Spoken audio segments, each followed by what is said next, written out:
Bonjour Oui, Stéphane, merci d'être avec nous aujourd'hui.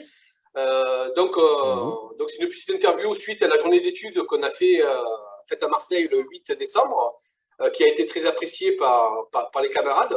Et du coup, on fait une petite vidéo, c'est l'occasion de revenir sur certaines thématiques abordées, mais de manière un peu plus courte. Alors la première question qu'on avait, c'était sur la loi de 1884.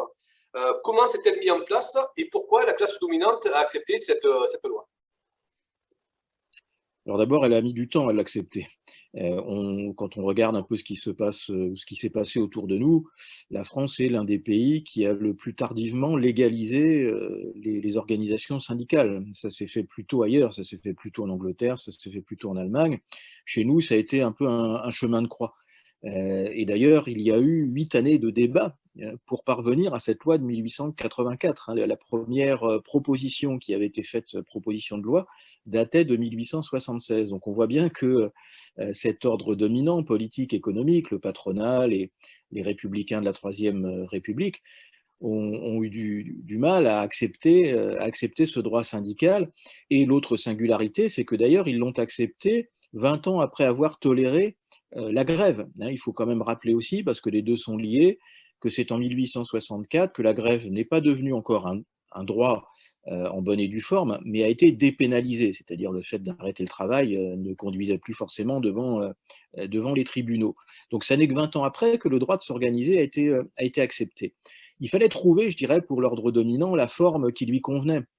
Quel, quel syndicat pouvait-on autoriser? C'est un peu la question qui taraudait les parlementaires de l'époque, avec comme problématique centrale faire du syndicalisme une institution régulatrice du champ social. Voilà, c'était vraiment l'idée de ces républicains, avec derrière comme enjeu maîtriser la pratique gréviste. Hein. C'est un des arguments qui est souvent utilisé. Les partisans de la loi disant que si les syndicats sont autorisés, ça permettra de mieux encadrer les grèves qui, à l'époque, sont en train de se multiplier, sont en train de monter en puissance. La deuxième idée, c'est d'instituer au travers du syndicat une forme juridique qui serait en capacité de négocier, voire de co-légiférer avec le pouvoir, c'est-à-dire d'en faire en quelque sorte ce qu'on appelle encore parfois aujourd'hui, même si c'est un terme que je n'aime pas employer, ce qu'on appelle des corps intermédiaires. C'est un petit peu ça l'idée, c'est-à-dire qu'entre le pouvoir et le monde du travail, il doit ou il peut y avoir cet intermédiaire qui va permettre de négocier avec le patronat, qui va permettre éventuellement aussi de trouver des compromis avec le pouvoir politique. Et puis, il y a aussi cette idée qu'au fond, là on est encore dans une dimension régulatrice, que les organisations syndicales seront dirigées par les plus conscients des ouvriers, mais les plus conscients au sens où l'entendent les républicains, c'est-à-dire au fond, les plus raisonnables. Voilà. Hein, il y a cette idée-là aussi qui est très présente dans les débats. Et la dernière chose, et c'est ça qui fait que pendant très longtemps, il y a eu un frein dans l'acceptation du fait syndical en France, comment faire pour que ces syndicats ne s'occupent pas de politique, ne se mêlent pas de politique. Hein, ce que j'appelle l'assignation à résidence professionnelle. C'est vraiment l'obsession des parlementaires les plus réticents face à cette loi, trouver les modalités qui, tout en faisant des syndicats des béquilles du social, ne les autorisent pas pour autant à se mêler de la conception de la société, de l'organisation de la société. Voilà, c'est un petit peu ça le cadre de ces très longs débats. Donc, par rapport à ton analyse et à tes écrits, donc on a l'impression quand même qu'entre 1884 et 2021, les objectifs de la classe dominante, ils n'ont pas forcément évolué et que c'est plus les objectifs des syndicats qui ont évolué par rapport à ça. Oui, absolument. L'ordre dominant a toujours eu les mêmes conceptions, hein, et ces conceptions que je viens d'évoquer, qui existaient déjà à la fin du 19e siècle, elles ont buté sur un obstacle à l'époque. Cet obstacle s'est appelé le syndicalisme révolutionnaire, puisque quelques années après le vote de cette loi, le syndicalisme se construit dans une espèce de mélange entre la tradition anarchiste très forte en France et le marxisme qui est en train de pénétrer dans le mouvement ouvrier français, donc cette espèce de syncrétisme d'anarchisme et de marxisme, qui va donner au fond l'anarcho-syndicalisme sur lequel va être fondée la CGT en 1895. Une CGT qui, contrairement à ce qu'espéraient dans la loi de 1884 les républicains, se construit autour de l'idée qu'elle est d'une part indépendante du pouvoir politique et que par elle-même, elle prétend pouvoir éventuellement faire la révolution et donc participer à la construction d'un autre monde et renverser le capitalisme, c'est-à-dire exactement l'inverse de ce qu'espérait l'ordre dominant. Mais cet ordre dominant, effectivement, jusqu'à nos jours, ne va pas lâcher le morceau, si je puis dire. C'est-à-dire qu'il va revenir en permanence à la charge avec cette idée de faire en sorte que le champ syndical soit le plus attiré possible vers les institutions.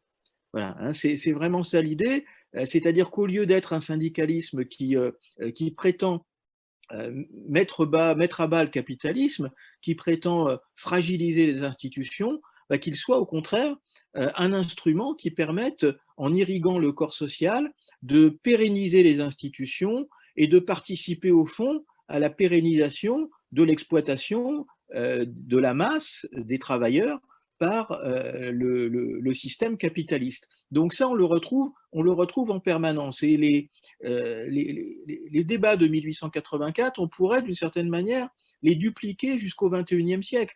Et lorsqu'on regarde les lois les plus récentes, celles qui ont mis en place, et on en reparlera, de ce que l'on appelle volontiers aujourd'hui le dialogue social, eh bien ces lois qui sont votées en la matière depuis le début des années 1980, elles reprennent au fond les objectifs qui étaient ceux de 1884, c'est-à-dire faire en sorte que les organisations syndicales soient d'abord un outil de compromis, un outil de négociation collective, qu'ils soient par ailleurs éventuellement un outil permettant de co-légiférer, c'est-à-dire de signer des accords qui ensuite seront transposés dans la loi, et que ce soit un outil surtout dépolitisé.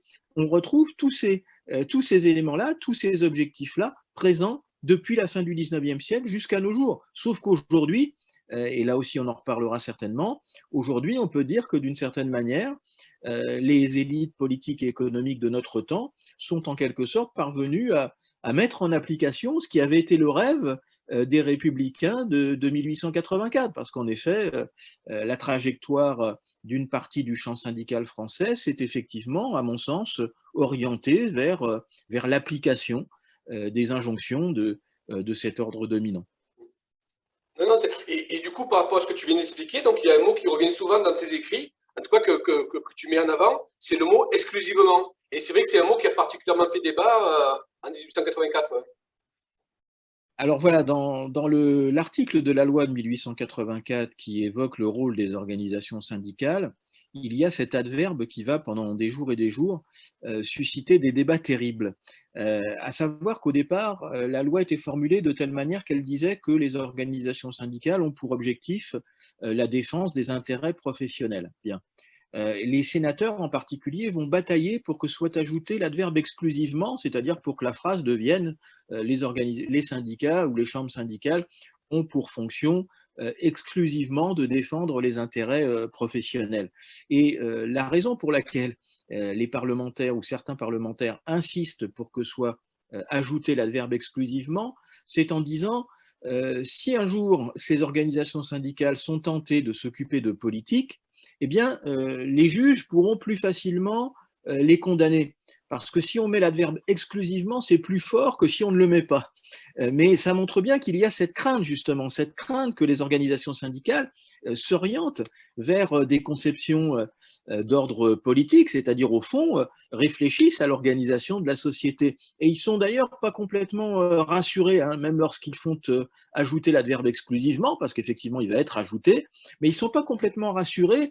Et il y a une intervention que j'aime beaucoup de l'un des sénateurs de l'époque qui dit, mais de toute façon, vous savez, il est très peu probable que des syndicats qui vont revendiquer sur les salaires, par exemple, ne se rendent pas compte que la situation des salaires, elle est déterminée par la question du profit et que donc tout ça pose l'organisation du système social et du système économique et politique. Donc, de toute manière, ne nous leurrons pas, les organisations syndicales vont de toute façon s'apercevoir qu'il est difficile de faire la disjonction entre d'un côté les revendications sociales et de l'autre les choix économiques, les choix politiques, donc l'organisation de la société. Donc ils essaient de se protéger au mieux sans en être d'ailleurs complètement convaincus. Et je dirais d'une certaine manière, longtemps, l'histoire a donné raison à ces sénateurs qui s'inquiétaient parce que longtemps, en effet, le champ syndical dominant, voire hégémonique en France,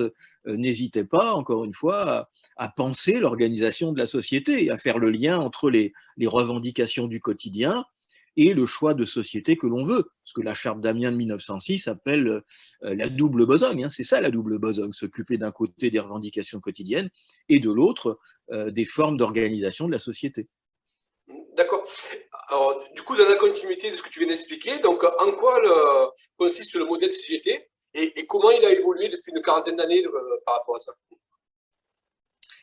Alors, le modèle CGT d'origine, c'est un modèle qui s'appuie sur l'idée d'autonomie ouvrière. Qu'est-ce que ça veut dire, l'autonomie ouvrière? Ça veut dire qu'aux yeux de ceux qui fondent et dirigent la CGT jusqu'à la Première Guerre mondiale, c'est-à-dire au fond, je dirais, pour faire large, la période de construction de la CGT, leur conception consiste à considérer que le monde du travail doit obtenir par lui-même son émancipation. Voilà. Par lui-même, c'est-à-dire par les moyens qu'il se donne, et aux yeux de ces syndicalistes, le principal moyen, c'est la pratique gréviste. Pour eux, c'est l'outil le plus efficient pour faire valoir les revendications des travailleurs.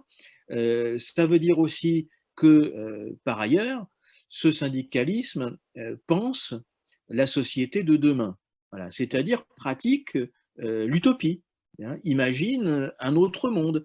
Et même si ça reste en apparence anecdotique, je rappellerai que le syndicalisme français est le seul dans le monde où l'on peut trouver écrit par deux de ses principaux dirigeants de l'époque, qui font partie des, je dirais, des pères fondateurs de la CGT, l'un qui s'appelait Émile Pouget, qui était le numéro 2 de la CGT du début du XXe siècle, l'autre qui s'appelait Émile Patot, qui était un personnage haut en couleur, qui était le leader syndical des électriciens parisiens, qui avait plongé Paris à plusieurs reprises dans le noir pour faire valoir les revendications des électriciens, de manière très efficace d'ailleurs. Ils ont écrit tous les deux un livre qui s'intitule « Comment on fera la révolution » et dans lequel ils décrivent par le menu la manière, au moyen de la grève, de l'arrêt de travail généralisé, comment les ouvriers, sous l'égide de leurs syndicats, prendront les clés des usines, mettront fin au capitalisme, organiseront le monde autrement pour des lendemains qui chantent, pour reprendre une expression célèbre. Donc le corpus originel de la CGT, c'est-à-dire donc du syndicalisme français dominant, c'est celui-là. Alors, tout ça va perdurer jusqu'à la Première Guerre mondiale dans l'autonomie, c'est-à-dire tout en ayant des liens avec le Parti socialiste de l'époque, la SFIO, qui avait fini elle-même par s'unir en 1905, agissait quand même de manière très largement autonome, indépendante vis-à-vis de l'organisation politique. Dans l'entre-deux-guerres, les choses ont un petit peu évolué. Alors bien sûr, c'est aussi la période des scissions, parce qu'on en reparlera peut-être, mais des modèles alternatifs, ou tout du moins un grand modèle alternatif au modèle CGT va chercher à se proposer au monde du travail. Mais pour ce qui concerne le monde militant qui reste attaché au modèle originel, je dirais, la manière d'agir va se transformer. C'est-à-dire qu'à partir de l'entre-deux-guerres, on a encore une frange militante, alors qui à l'époque est plutôt dans la CGTU, c'est-à-dire le syndicat, enfin la confédération qui est née de la scission de 1921, puisqu'il faut le rappeler, entre 1921 et 1936, il y a deux grandes confédérations suite à cette scission de 1921 qui sont d'un côté la CGT dirigée par Léon Jouot, que certains qualifient de CGT réformiste, et de l'autre, la CGTU, qui rassemble les syndicalistes qui soit se reconnaissent dans la révolution russe, dans le projet communiste, ou alors, pour certains d'entre eux, veulent être en quelque sorte les continuateurs du syndicalisme révolutionnaire.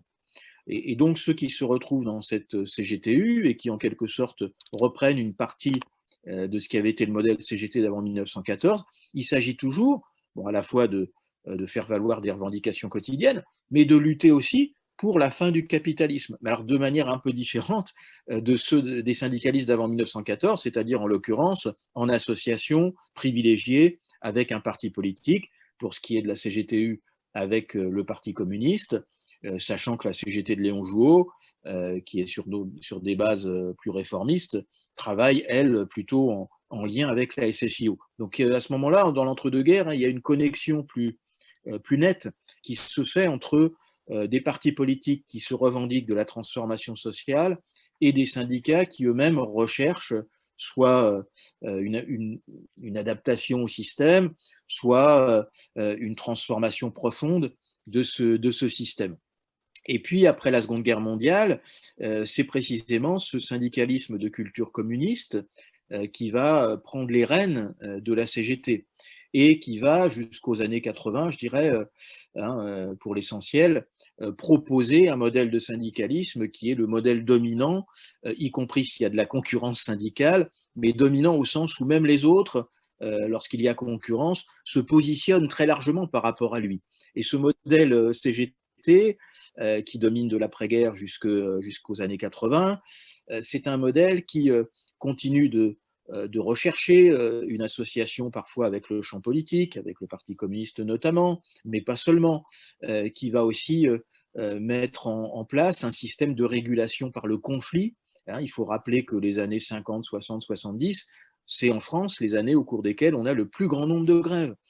Parce que ce syndicalisme, même s'il est plus régulateur qu'avant, il n'empêche qu'il continue de s'appuyer sur des pratiques qu'on pourrait qualifier de lutte de classe, par lesquelles il parvient à rééquilibrer de manière assez efficace à l'époque les rapports entre le capital et le travail. Et donc c'est toujours un modèle qui prétend rechercher une transformation en profondeur du système et éventuellement remplacer le capitalisme par une société plus égalitaire et moins fondée sur l'exploitation de la majorité par la minorité. Donc on est encore face à ce syndicalisme-là qui domine et dont la pratique, on peut la résumer de la manière suivante en ce qui concerne l'action sociale. Elle consiste premièrement à émettre des revendications maximalistes, c'est-à-dire si on veut 5% d'augmentation de salaire, ben on va en demander 10, déclencher ensuite un rapport de force, précisément au moyen en général de la grève, et ensuite, avec ce rapport de force, voir le résultat que produit ce rapport de force, et si le patronat, voire l'État, sont suffisamment convaincus que le rapport de force nécessite de négocier et d'accorder satisfaction sur au moins une partie des revendications, dans ce cas-là, des négociations se déclenchent et un accord est signé, ce qu'on appelle communément un accord armistice. Donc on est dans une époque où le rapport de force est privilégié, c'est le rapport de force qui déclenche en général les discussions, la négociation, la recherche d'un compromis, et lorsque compromis il y a, ce compromis contient exclusivement des clauses qui améliorent la situation des travailleurs. On n'est pas encore à une époque, comme on l'est aujourd'hui, qui est celle qu'on appelle communément du donnant-donnant, où les accords qui sont signés aujourd'hui, systématiquement ou quasi systématiquement, signifient que d'un côté, les employeurs sont censés accorder des droits nouveaux, et de l'autre, les travailleurs représentés par les syndicats doivent eux-mêmes accepter de remettre en question leurs propres droits et éventuellement d'accepter que certains de ces droits soient remis en question avec, on le sait bien aujourd'hui compte tenu du contexte, très souvent un donnant-donnant qui est évidemment déséquilibré au profit de l'ordre dominant, des élites politiques et économiques et au détriment du monde du travail. C'est quand même le bilan qu'on peut faire de 40 ans de renversement de la perspective des relations sociales. Donc, par rapport à ce que tu viens de dire, donc, parce que j'ai l'impression, mais qu'on on comprend également en lisant tes écrits, c'est qu'au plus il nous parle de dialogue social et de donnant-donnant, au plus on est dans du recul, puisque à chaque fois, ils nous en donnent un, mais en fait, ils nous en prennent trois. Et parallèlement à ça, donc, ils essaient de pacifier le dialogue social avec les syndicats. Et parallèlement, on n'a jamais eu une classe dominante qui était autant à l'offensive. Et même, on a l'impression que la démarche CGT d'avant les années 80, aujourd'hui, c'est le patronat qui l'adopte et c'est eux qui sont dans un rapport de force permanent. Je ne sais pas si… Il est important de revenir sur la notion de dialogue social, parce que c'est une notion, cette notion de dialogue social qui apparaît essentiellement à partir des années 1980. Hein. Avant les années 80, c'est une expression qui n'est quasiment pas ou très peu utilisée. Et elle est construite, cette notion, par une nébuleuse, hein, dont, pour simplifier les choses, on peut identifier les protagonistes de la manière suivante. Il y a des patrons dits modernistes, hein, c'est-à-dire qui ne se reconnaissent pas forcément dans le CNPF de l'époque, hein, l'ancêtre du MEDEF, mais qui prétendent être plus modernes et vouloir organiser un champ social construit autour de la négociation collective, associer ce patronat moderniste avec le syndicalisme de culture chrétienne, hein, c'est-à-dire la CFTC, puis surtout la CFDT, hein, qui, même si elle est déconfessionnalisée, est un syndicalisme de culture chrétienne, et puis un certain nombre d'intellectuels, des gens comme, pour citer sans doute un nom qui dira quelque chose à beaucoup, des gens comme Jacques Julliard, par exemple, qui fait partie d'ailleurs des penseurs de la CFDT de l'époque, quelques hauts fonctionnaires, souvent issus de la culture démocrate chrétienne, avec un personnage central au sein de cette nébuleuse qui s'appelle Jacques Delors et qui a été un des premiers à faire usage du vocable dans le champ politique, du vocable de dialogue social. Et donc l'idée de ce dialogue social, c'est de dire il faut des relations sociales qui ne soient pas fondées, comme elles l'ont longtemps été, sur le rapport de force et sur la lutte des classes. Et pour cela, il y a deux choses qui sont indispensables. La première, c'est de rapprocher la négociation collective de l'entreprise. Les années 1980, ce sont celles qui engagent un processus qui décentralise la négociation collective vers le plus petit atome, c'est-à-dire celui de l'entreprise, qui est vécu comme l'endroit où il sera sans doute plus facile de se mettre d'accord entre représentants des salariés et patronat. Et puis, l'autre objectif, c'est de déconstruire le modèle CGT que j'évoquais tout à l'heure. C'est vraiment ça, parce que ce modèle CGT, dans la conception de ceux qui veulent promouvoir ce dialogue social, le modèle CGT, c'est le principal verrou. Parce que précisément, ce modèle CGT, il est fondé sur l'idée que l'exploitation existe, et que ce fait est incontournable. Et puisqu'il est incontournable, la lutte des classes existe et les pratiques de lutte des classes existent. Et que donc le rapport de force est inhérent aux relations sociales. Bon. Et donc, pour faire sauter ce verrou-là, il faut parvenir à contourner en quelque sorte ce modèle CGT. Et donc, comment le contourner? Eh bien, le moyen de le contourner, c'est en renforçant l'institutionnalisation du syndicalisme, c'est-à-dire en renforçant l'intégration du syndicalisme d'un côté à l'appareil d'État, c'est-à-dire faire en sorte qu'il se reconnaisse davantage dans le fonctionnement de la société tel qu'il est, et puis de l'autre côté, favoriser ce que j'appelle l'institutionnalisation par le bas, c'est-à-dire dans les entreprises, démultiplier les instances de représentation, les instances de négociation, les thématiques de dialogue, pour reprendre cette expression, et au fond, déporter en quelque sorte le syndicaliste, et notamment le syndicaliste de base, du lieu de travail vers le lieu de négociation.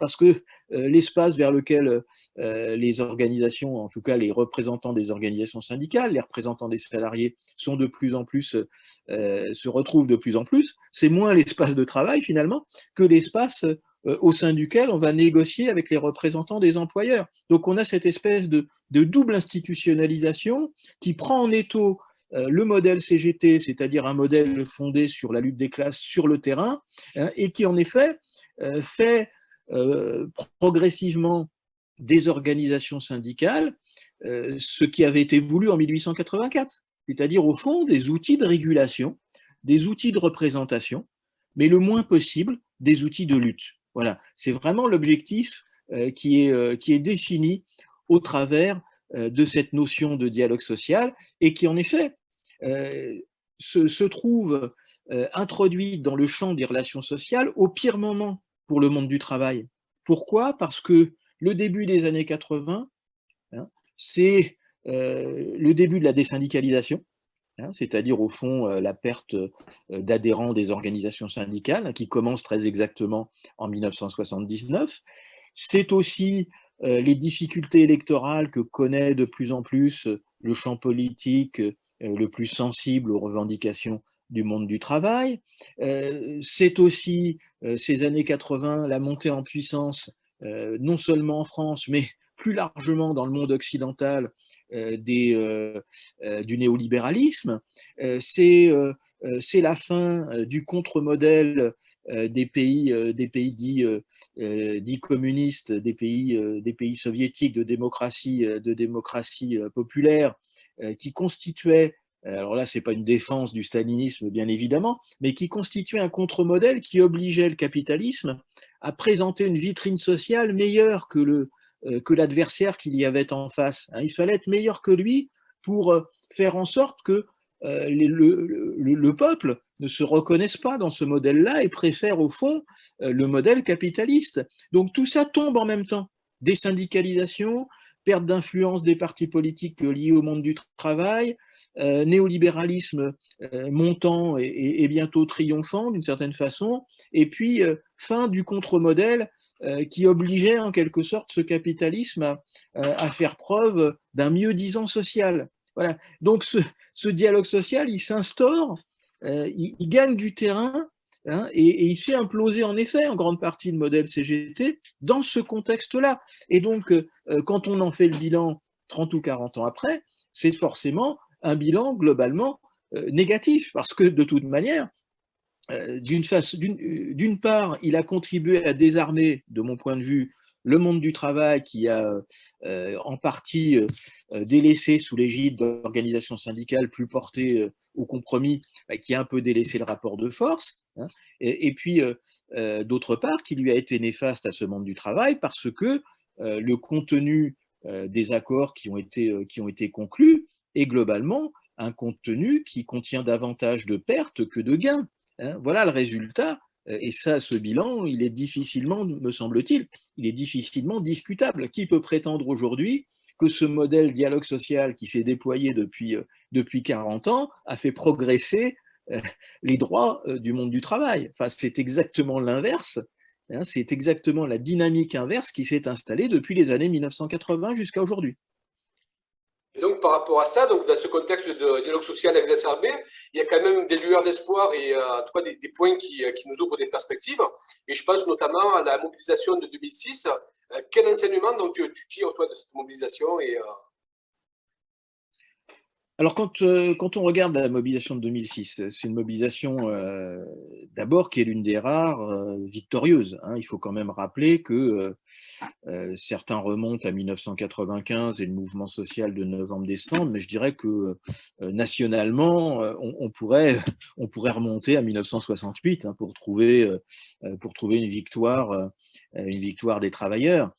Donc, elle se compte sur les doigts d'une main. Il y a eu en effet ensuite 1995 et puis 2006. Alors 2006 qui malgré tout est un mouvement un peu spécifique au sens où c'est quand même d'abord un mouvement de jeunesse, un mouvement de jeunesse étudiante, un peu lycéenne aussi, encadré par les organisations syndicales. Mais ce qui est intéressant en matière de mobilisation sociale au travers de ce mouvement de 2006, c'est qu'il est le contre-exemple de ce qui s'est produit depuis. Je m'explique. Pour moi, un des effets du dialogue social, un des effets de la transformation du champ syndical, de l'implosion du modèle CGT de lutte de classe, un de ces effets a été pour moi la domestication du temps social par le temps politique. On l'a vu après 2006 de manière flagrante. Et je prends un seul exemple, juste après 2006. le mouvement de 2010 contestant la réforme des retraites de Nicolas Sarkozy. Qu'est-ce qu'on a entendu dans le discours syndical? Il faut quand même rappeler que cette mobilisation a mis dans la rue des centaines de milliers, voire des millions de Français sur une durée de 2 mois, voire plus, avec, je crois, quelque chose comme 8 journées de mobilisation qui ont été des journées de mobilisation massive. Et qu'est-ce qui s'est passé? Il s'est passé la chose suivante, et notamment dans le discours syndical. Lorsque le gouvernement a accéléré le processus parlementaire, c'est-à-dire a fait voter sa loi, on a entendu toute une série de déclarations des dirigeants syndicaux de l'époque, pratiquement sans exception, disant la chose suivante en substance: désormais, le processus politique, le processus parlementaire est passé, la loi est votée, et donc on ne peut plus faire comme avant. C'est-à-dire qu'au fond, eh bien, il faut l'accepter. Hein, il faut l'accepter. Le temps du politique est passé, la loi est votée. Par conséquent, la mobilisation sociale doit être questionnée et peut-être même qu'elle doit s'arrêter et, comme le dit parfois le discours syndical convenu, trouver d'autres moyens pour se prolonger, et en l'occurrence arrêter tout bonnement la mobilisation. Or, il s'est passé le contraire en 2006. En 2006, il faut rappeler que la loi sur donc le CPE, hein, le contrat de première embauche, a été promulguée. Hein, elle a été non seulement votée, mais elle a été aussi promulguée. Et qu'en dépit de cette promulgation, les journées de mobilisation qui étaient programmées, notamment il y en avait une très peu de temps après la promulgation, ont continué. Le mouvement s'est poursuivi jusqu'au retrait effectif et certain de ce contrat première embauche. Et donc là, on avait plutôt un modèle où, en l'occurrence, le temps social avait sa propre chronologie, avait ses propres objectifs et ne s'alignait pas sur le temps du politique.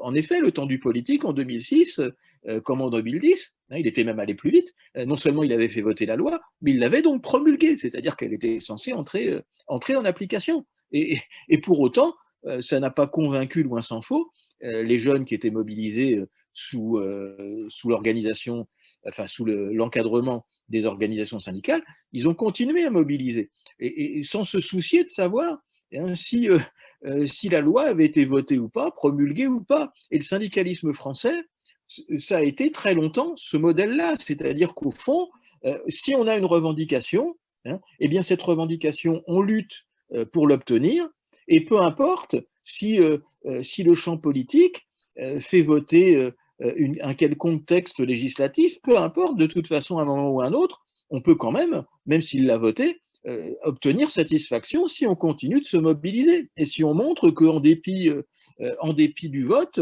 la mobilisation perdure. Aujourd'hui, on n'est plus du tout dans ce schéma-là, à mon sens. Aujourd'hui, dans les mobilisations nationales, on voit bien que la plupart du temps, à partir du moment où le temps politique est passé, le temps du social a tendance à s'arrêter.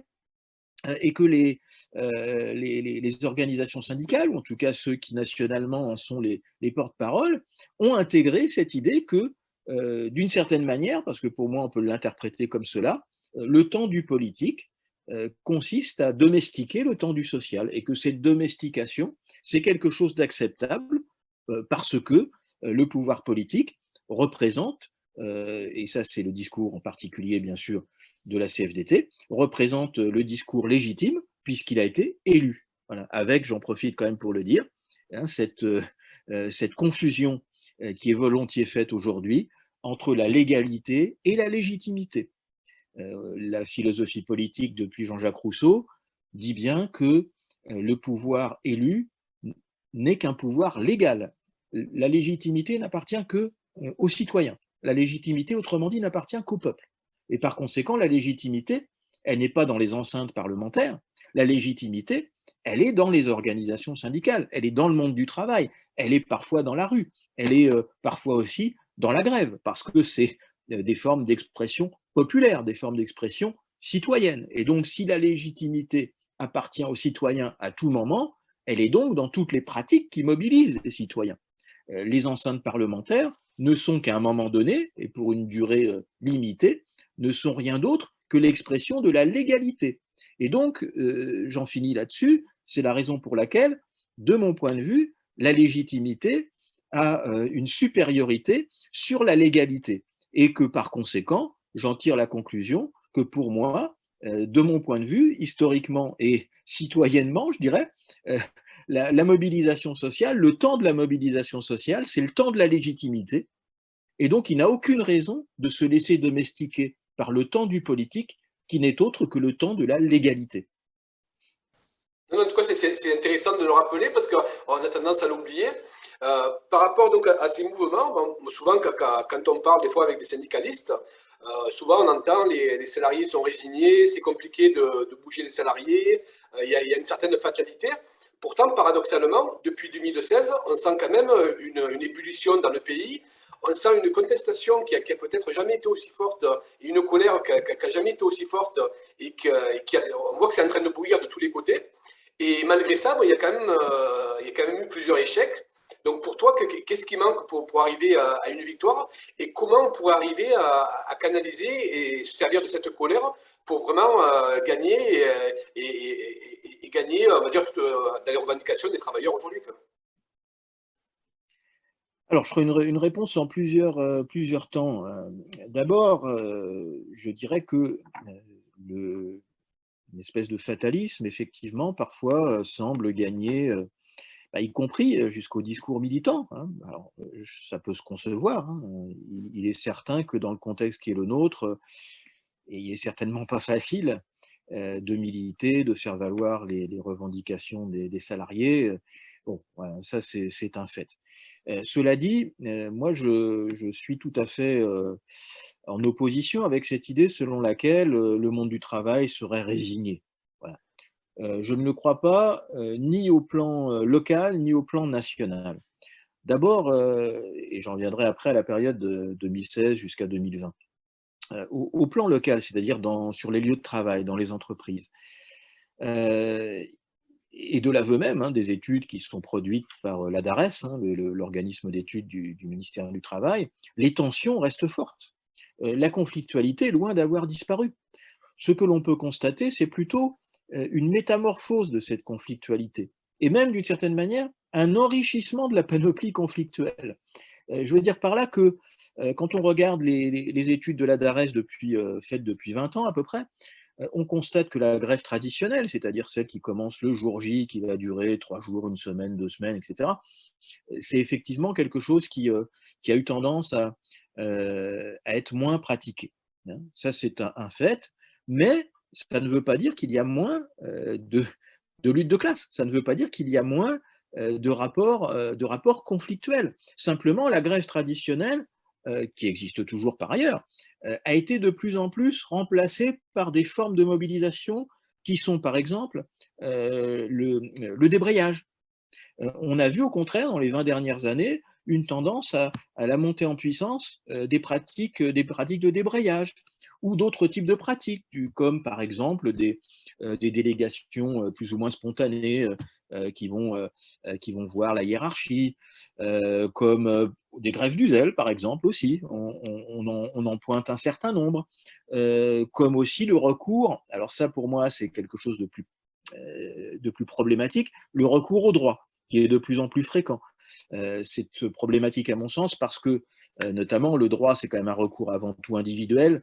Or, les pratiques syndicales sont quand même assises avant tout sur des pratiques d'ordre collectif. Mais bref, la panoplie de la conflictualité, elle s'est diversifiée, hein, elle s'est métamorphosée, mais pour autant, ça ne veut pas dire que la conflictualité s'est affaissée et que le monde de l'entreprise, l'espace de travail serait devenu une espèce de havre de paix dans lequel on négocie à froid, sans rapport de force. Ça, c'est un premier niveau. Au plan national, moi, il y a quelque chose qui, en tant qu'historien, me frappe, c'est qu'on a vécu entre 2016 et 2020 une phase, donc de quasi 5 années, au cours desquelles il y a eu des mobilisations quasi permanentes. Le démarrage a été la mobilisation quasiment du premier semestre 2016 contre la loi El Khomri, hein. Puis ensuite, alors d'ailleurs qui a contribué, je pense, à faire que la gauche PS et François Hollande se sont trouvés en situation d'échec monumental en 2017. Mais lorsque Macron a été élu, à peine élu, il a fait ses ordonnances travail qui ont suscité des manifestations. Alors certes, qui n'ont pas été un succès phénoménal, mais il n'empêche qu'il y a eu quand même quelques formes de mobilisation, y compris, ça m'avait frappé à l'époque, de la part de certaines organisations de la CFE-CGC, hein, qui n'étaient pas habituées à sortir dans la rue. Ensuite, il y a eu, tout au long du premier semestre 2018, une succession de mobilisations, hein, depuis même la fin de l'année 2017 d'ailleurs. Hein. Ça avait commencé par les gardiens de prison, puis le personnel des EHPAD, et puis ensuite il y a eu toute une superposition de mobilisations, dont la plus importante fut celle des cheminots, hein, pour défendre à la fois leur statut et celui de leur entreprise. Passé l'été 2018, il y a eu, à partir du mois de novembre, la mobilisation dite des Gilets jaunes. Alors certes, elle échappe au champ syndical traditionnel, mais c'est une mobilisation sociale. Hein. Et puis, qui a continué cette mobilisation des Gilets jaunes pratiquement, même si elle a diminué en intensité, elle a pratiquement continué jusqu'à l'été 2019, et d'une certaine manière d'ailleurs elle ne s'est jamais vraiment arrêtée, puisqu'on continue à en voir dès lors qu'il y a des manifestations aujourd'hui. Et puis, à partir de septembre 2019, hein, il y a eu, on s'en souvient, une forte journée de grève dans les transports parisiens qui annonçait le mouvement contre la réforme du système dit universel de retraite, qui a duré jusqu'au premier confinement, hein, qui certes elle aussi avait diminué à partir de la fin du mois de janvier, mais qui malgré tout continuait de survivre, hein, jusqu'à ce que Macron décrète face au Covid le premier confinement au mois de mars, si mes souvenirs sont bons, 2020.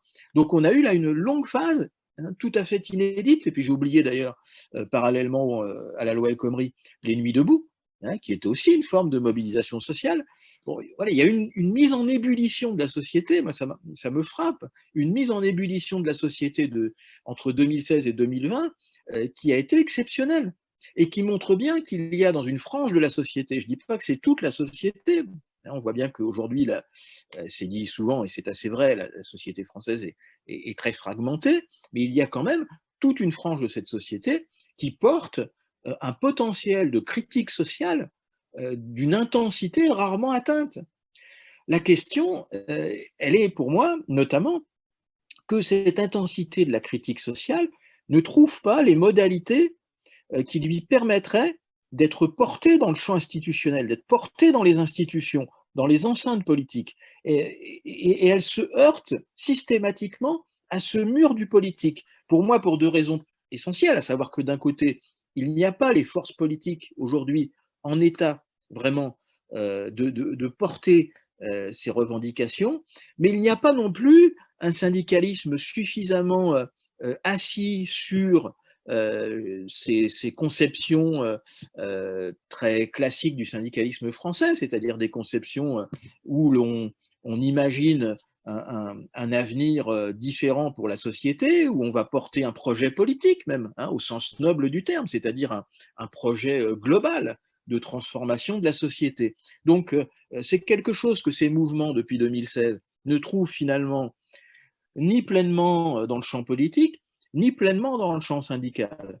Et donc, à chaque fois, c'est le même échec. Et comme il n'y a pas de projet politique global qui puisse traduire ces revendications sociales quasi permanentes, elles se trouvent elles-mêmes, en général, et même pratiquement toujours, déployées sur un mode défensif.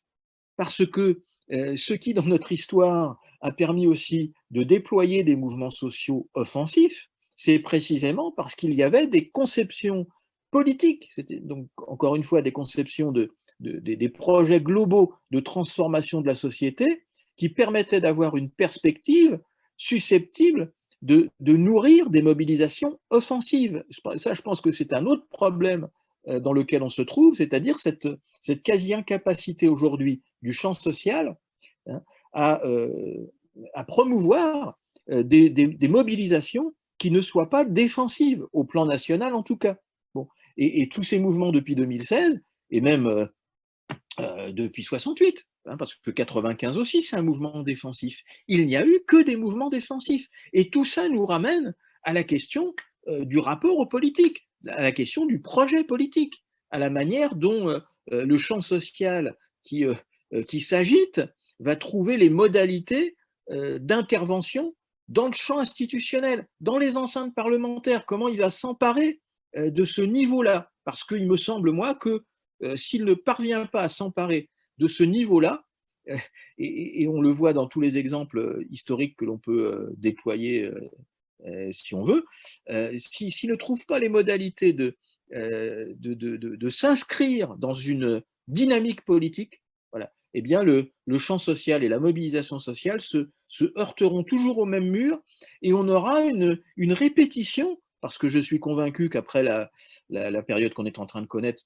il est peu probable que tout ça ne redémarre pas, mais à chaque fois, ça sera le même problème, c'est-à-dire qu'à chaque fois, il y aura ce mur du politique auquel vont se heurter ces mouvements, et donc ils vont se répéter parce que, précisément, ils n'ont pas satisfaction, ils n'ont jamais satisfaction. Et le seul moyen pour qu'ils aient satisfaction, c'est qu'à un moment donné, ce mécontentement puisse trouver une traduction politique. Et cette traduction politique, eh bien, il se trouve que dans le contexte actuel, elle est très largement indigente, voire incapable de porter cette puissance de la critique sociale qui illustre ces mouvements. D'accord, du coup, merci. Donc, j'avais une dernière question, mais je pense que tu as en partie répondu, mais pas totalement. En tout cas, je pense que ça mérite peut-être d'avoir un complément. C'était aujourd'hui, donc, quelle perspective pour les années à venir? Et par rapport à ce que tu as expliqué, donc, on voit bien qu'il y a à la fois un activisme de court terme qui est à l'œuvre, il y a aussi un militantisme de long terme. Est-ce que du coup la solution pour les années à venir, ça pourrait pas être une fusion des deux avec un militantisme activiste? Et, voilà. Et comment toi tu vois les choses pour les années à venir et quelle perspective, voilà. Alors, bon, il y a beaucoup de choses qu'on pourrait dire et je pourrais en parler longuement, mais je vais prendre deux éléments pour faire quand même suffisamment court pour le format qui est le nôtre. Effectivement, premièrement, moi, il me semble qu'il y a nécessité de construire, en effet, des formes des modalités d'intervention sociale qui fusionnent ce que l'on pourrait appeler d'un côté donc le militantisme et de l'autre l'activisme. D'abord, comment définir l'un et l'autre? Pour moi, le militantisme, c'est quelque chose qui correspond à un engagement durable, voilà, dans des organisations pérennes. La CGT, les syndicats sont des organisations pérennes. Bon. Donc, pour moi, le militantisme, c'est cet engagement-là, un engagement de longue durée dans des organisations dédiées. L'activisme, c'est plutôt quelque chose qui s'inscrit dans des pratiques et des mobilisations plus ponctuelles, mais surtout dans des pratiques transgressives. Voilà. Or, il me semble que l'une des raisons des difficultés aujourd'hui du syndicalisme, du champ social, qui pense encore ou qui veut encore une transformation de la société. Là, je ne parle pas de celui qui considère que voilà, la société telle qu'elle est, bon an, mal an, c'est plutôt pas mal et que la seule chose que les syndicats ont à faire, c'est voilà, de modérer un peu les systèmes d'exploitation. Bon, ceux qui pensent autrement, c'est-à-dire ceux qui considèrent qu'il faut aller vers une société plus juste, voire éventuellement imaginer une société au-delà du capitalisme, et dans le temps présent, faire valoir des revendications et faire vaincre des revendications qui portent des outils d'émancipation, eh bien, il me semble que cela nécessite une fusion entre militantisme et activisme. Et que les organisations syndicales ont aujourd'hui un impératif besoin, dès lors qu'elles sont, encore une fois, conscientes que la lutte des classes existe et qu'un syndicalisme, pour reprendre une expression traditionnelle, de classe et de masse a sa place dans la société française, il faut réinvestir l'idée de transgression. Voilà. Moi, il me semble que le champ syndical, notamment de lutte, s'est laissé un peu manger par cette conception qui est celle, au fond, de l'ordre dominant, selon laquelle les rapports de force doivent être remplacés par des rapports de droit. Bon.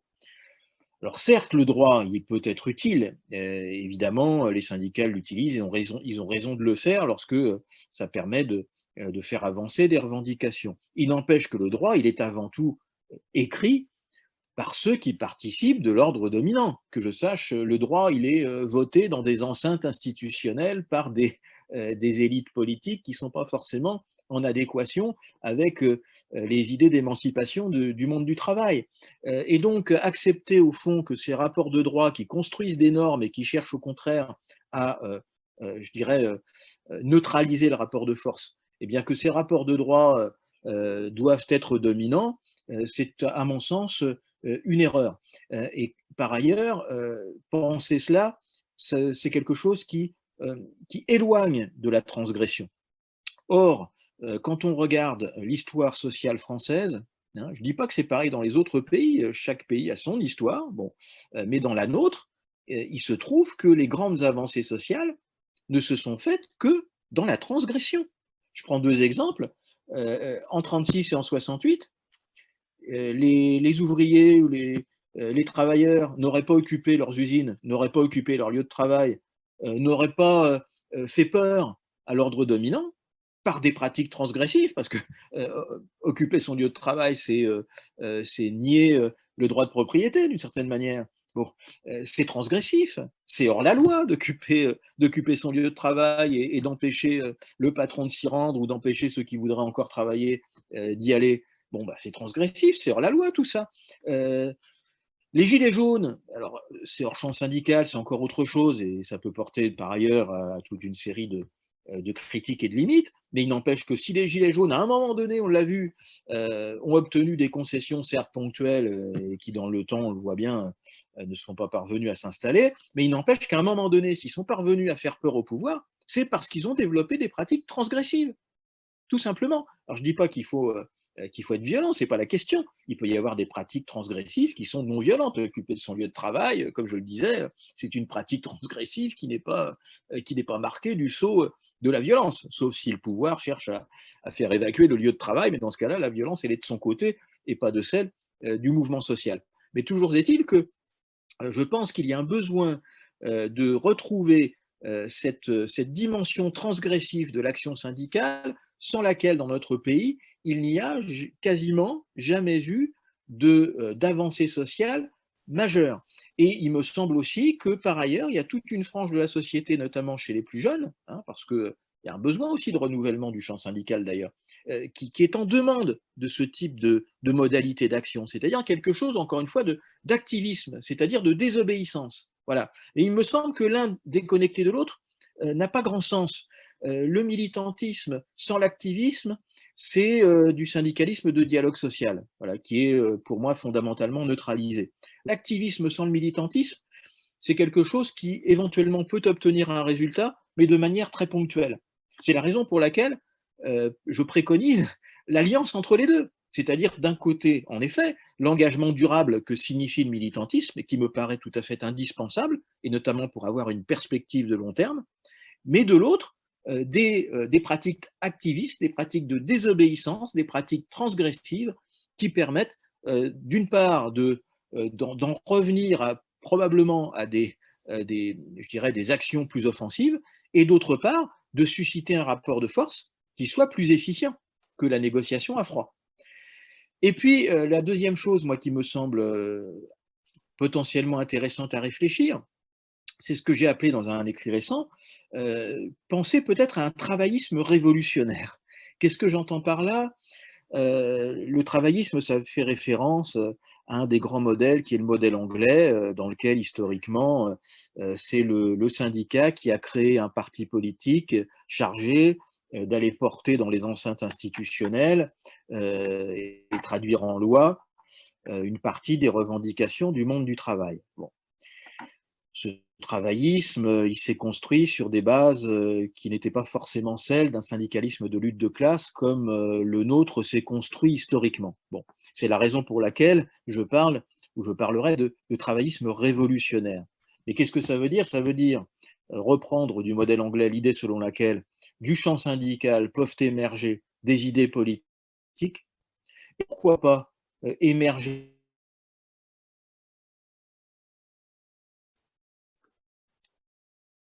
Ah, du coup, ça coupe, je t'entends plus. On va attendre que la connexion revienne.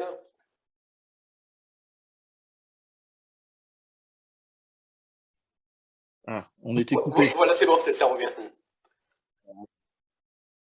Tu m'as entendu jusqu'où? Oui, il manque juste les 20 ou 30 dernières secondes, en fait.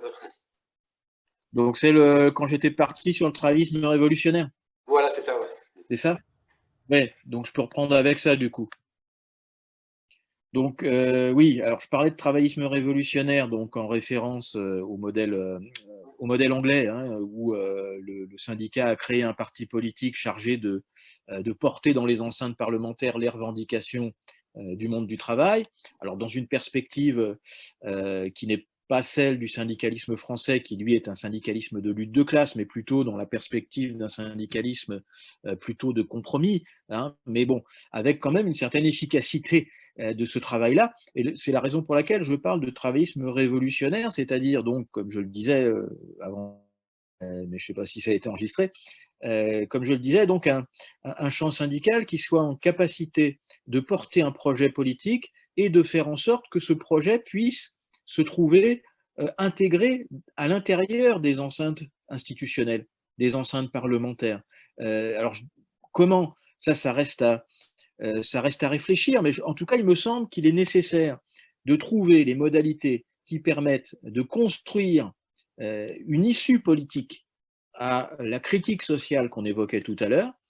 Et moi, il me semble que le terreau à partir duquel cette perspective peut être construite, c'est le terreau syndical.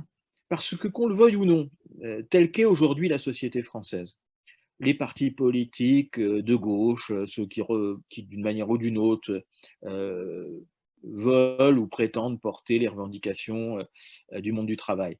Ces partis-là, on le voit bien, ils sont en difficulté.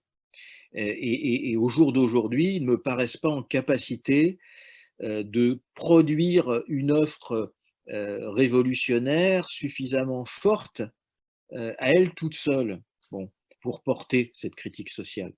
En revanche, et même si le syndicalisme français, notamment le syndicalisme de classe et de masse, le syndicalisme CGT, a ses problèmes, hein, on ne peut pas non plus prétendre qu'il est dans une situation particulièrement fantastique. Il n'empêche qu'il conserve des forces. La CGT, c'est aujourd'hui, allez, on va dire autour de 600 000 adhérents. Mais quelle autre organisation d'émancipation peut prétendre en avoir autant? C'est quelque chose comme 900 unions locales. Quelle autre organisation peut prétendre avoir un maillage territorial aussi dense? Enfin, par conséquent, il y a quand même toute une série de ressources qui existent aujourd'hui encore sur le terreau syndical et qui peuvent participer de la construction d'une alternative. Condition bien sûr de ne pas à faire de la politique, mais au sens noble, encore une fois, du terme, c'est-à-dire construire un projet de société. Et ensuite, autour de la construction de ce projet de société, susciter des mobilisations, hein, ne pas faire retomber ce potentiel de critique sociale qui s'est exprimé depuis 2016, et d'un autre côté, réfléchir, réfléchir à la façon dont cette critique sociale, dont ce projet que pourraient construire et porter les organisations syndicales pourrait se trouver prolongé dans des enceintes institutionnelles, des enceintes politiques, voilà, avec, sans reconstruire des liens de subordination. Hein, parce que mais de toute façon, il me semble qu'il est très peu probable que, d'une manière ou d'une autre, même si les organisations syndicales travaillaient à leur façon avec une partie du champ politique, voire investissaient eux-mêmes, les militants syndicaux, le champ politique, je ne pense pas qu'il puisse y avoir, dans le contexte d'aujourd'hui, de risque de subordination du syndicat au parti politique pour une raison très simple. C'est que le rapport de force aujourd'hui entre les organisations syndicales comme la CGT et les organisations politiques de gauche, il est plus le même qu'il a pu l'être dans les années 50. Qui peut prétendre, avec quelques dizaines de milliers de militants, domestiquer une organisation syndicale qui en a plusieurs centaines de milliers? C'est très peu probable. Donc c'est la raison pour laquelle ça me paraît d'autant moins risqué, je dirais, pour les organisations syndicales, de se mêler de politique. Et au contraire, ce serait particulièrement, à mon sens, risqué de continuer à rester en retrait par rapport à toutes ces questions-là. Non, mais en tout cas, merci beaucoup pour tes analyses qui sont très intéressantes. Du coup, ça aide quand même à mieux comprendre d'où on vient, où on en est aujourd'hui et où on va demain. Et c'est vrai qu'on devrait les diffuser dans nos formations syndicales un peu partout parce que je pense qu'il y a intérêt à se plonger vraiment dans l'histoire et en tout cas, ça aide à comprendre vraiment où on en est aujourd'hui pour ne pas avoir de perte de sens parce qu'on sent parfois une perte de sens de certains militants. Et en tout cas, ça aide à mieux comprendre vers où il faut aller, en tout cas de mieux comprendre les mouvements en cours. Et, en tout cas, merci, c'était très intéressant. Bah, merci, avec plaisir.